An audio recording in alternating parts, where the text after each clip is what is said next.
I'm glad you can join us today at Veterans Medals Workshop. Hello and welcome to a really great show today on United States Marine Corps shoulder sleeve insignia, or shoulder patches, or as they called them in 1943 when they first authorized them, battle blazes. I especially want to thank Medals of America for supplying very graciously all of the patches and insignia and displays you're going to see today, as well as Medals of America Press for providing all of the information from your latest book, Marine Awards and Insignia, an illustrated history, available for you on Amazon or at Medals of America Press. I'm Frank Foster, your host, and let's go take a good look at the over 30 United States Marine Corps shoulder sleeve insignia authorized from World War II and carried on and used by the Marine Corps today. Let's start our look at Marine shoulder sleeve insignia by looking at the very first one. The patch, the Guadalcanal Patch of the 1st Marine Division that was designed in 1943 and became the first of over 30 authorized patches for the United States Marine Corps. Well, it was not the first shoulder sleeve insignia that the Marine Corps wore. You'll be very surprised what the first insignia was authorized on their uniform. And stick with me to the end and I'll show you. And actually I have a double surprise for you on that issue. And you can understand that even after, well, in 1947, the Marines quit wearing the patch on the uniform. By 1956, they figured out that the patches were so popular that they authorized them on all organizational equipment and signs.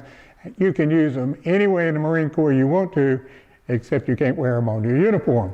And so today, among Marine veterans, you'll certainly see the 1st Marine Division patch used as a focal point in displays, and you'll see the 2nd, 3rd, 4th, 5th, the air, squadrons. I'll show you some examples. But let's take a look at how the 1st Marine Division patch came into being before we take a look at the 30 or so other patches. What led to the 1st Marine shoulder sleeve insignia was the thought that the Marines might have to wear Army uniforms, which meant they would lose their special identity, and so they thought they had a need for a division patch to distinguish them from the Army units. General Twining, a lieutenant colonel at the time, recalls he drew a diamond in his notebook. In the middle of the diamond, he sort of doodled in a numeral 1, and then he sketched the word Guadalcanal down its length. Then he thought that the whole operation had been under the Southern Cross, so he drew that in too. And about an hour later, he took the drawing up to General Van Griff and he said, "What do you think, sir?" And the general said, "That's it." When he arrived in Australia, Colonel Twining bought a child's watercolor set and drew a bunch of diamonds and other designs on a sheet and then painted an example. He took the samples to General Van Griff, who picked out the one that had the color shade of blue that he liked and signed off on it. The Guadalcanal Patch of the 1st Infantry Division has been immensely popular, especially with Marine veterans, such as this 92-year-old veteran of Guadalcanal.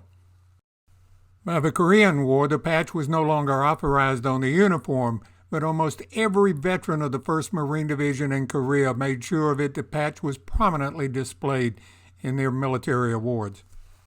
This Marine Desert Storm veteran was so proud of being in the 1st Marine Division that he displayed his patch 6 times larger than normal.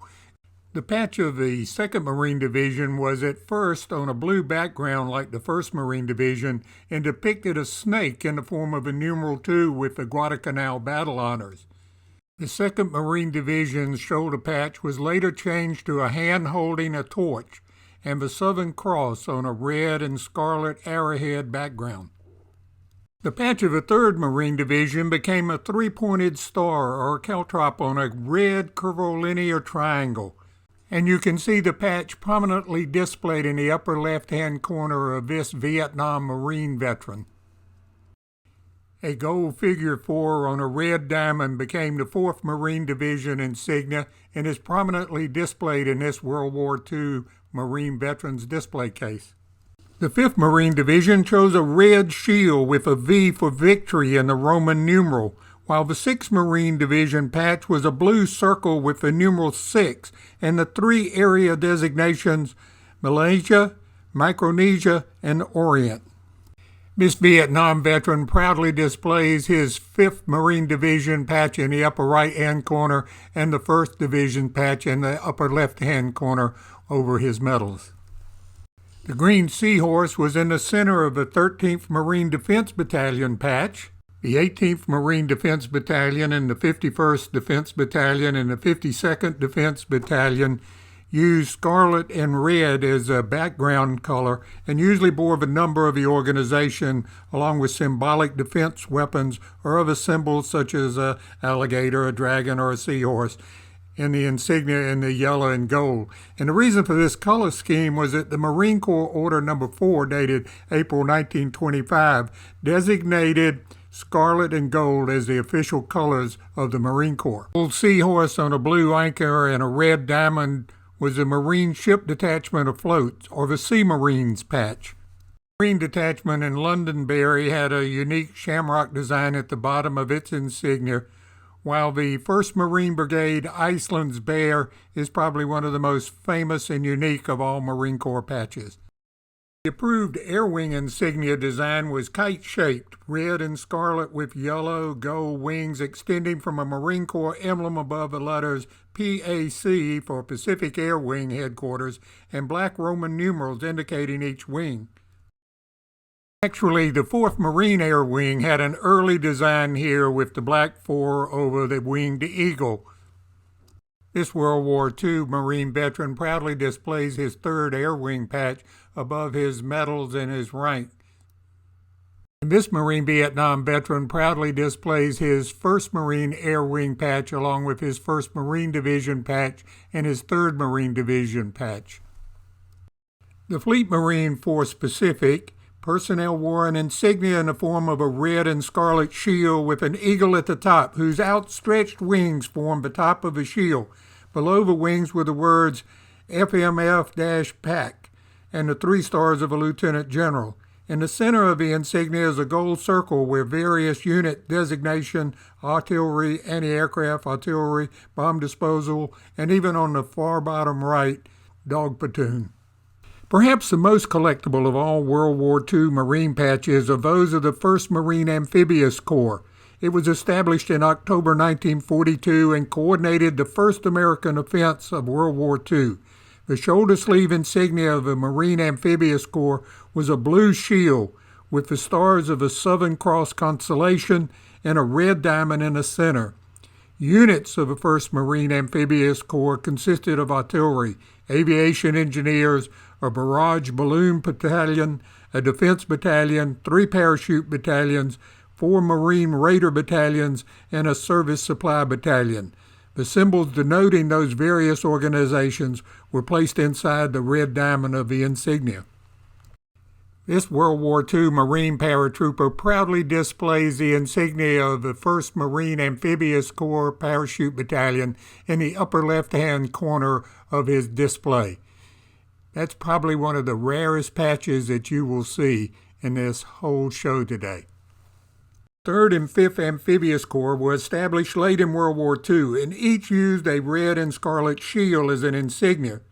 The 3rd Amphibious Corps used a yellow and gold Chinese dragon with the Roman numeral 3, while the 5th Amphibious Corps used the head of a yellow-gold alligator and the 3 white stars of its commander, Lieutenant General Holland M. Howling Mad Smith.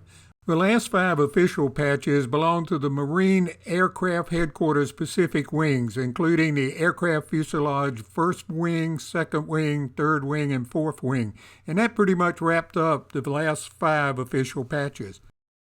And as I promised, we'll take a look at a couple of unofficial patches or novelty patches. The first one on your upper left is the 1st Parachute Regiment, unofficial.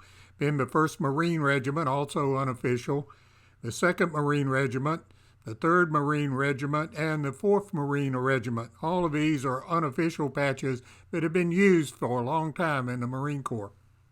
Another 5 unofficial patches are ones for the 5th Marine Regiment, the 7th Marine Regiment, the 9th Marine Regiment, and I'll show you one of those in use, and the 10th Marine Regiment, as well as the very handsome 11th Marine Regiment. You can see that this Marine veteran of the Cold War proudly displays his 9th Marine Regimental patch in the upper left-hand corner, along with a couple of other unofficial patches. And here's the last 5 unofficial patches I'll show you, but they're really neat. The 12th Marine Regiment, the 23rd Marine Regiment, the 24th Marine Regiment, the 25th Marine Regiment, and the 26th Marine Regiment. All of those unofficial. But don't think that's all unofficial patches. If you can take a look at this Iraqi veteran of the Marine Corps, he has 5 unofficial patches in his display case because they tell a story he wants to tell. This Marine veteran of the Vietnam War uses several unofficial patches to show his service, to include a really neat one for 8th and I Marine Barracks. I've never seen one like that before.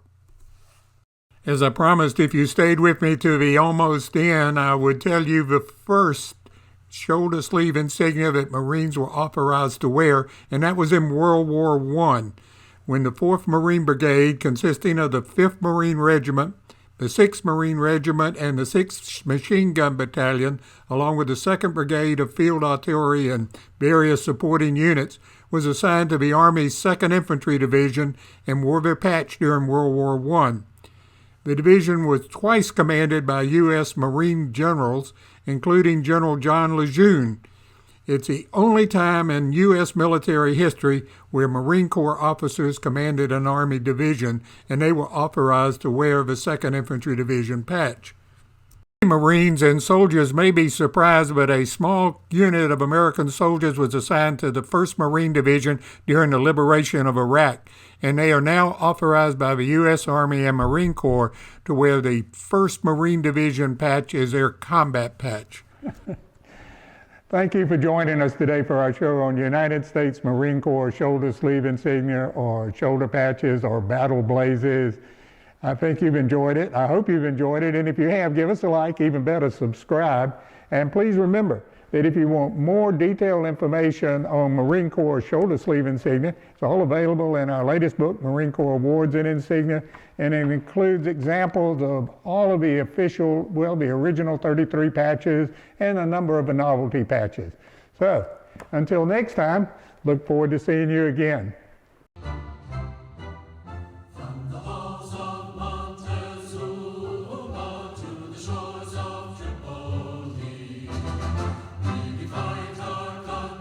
By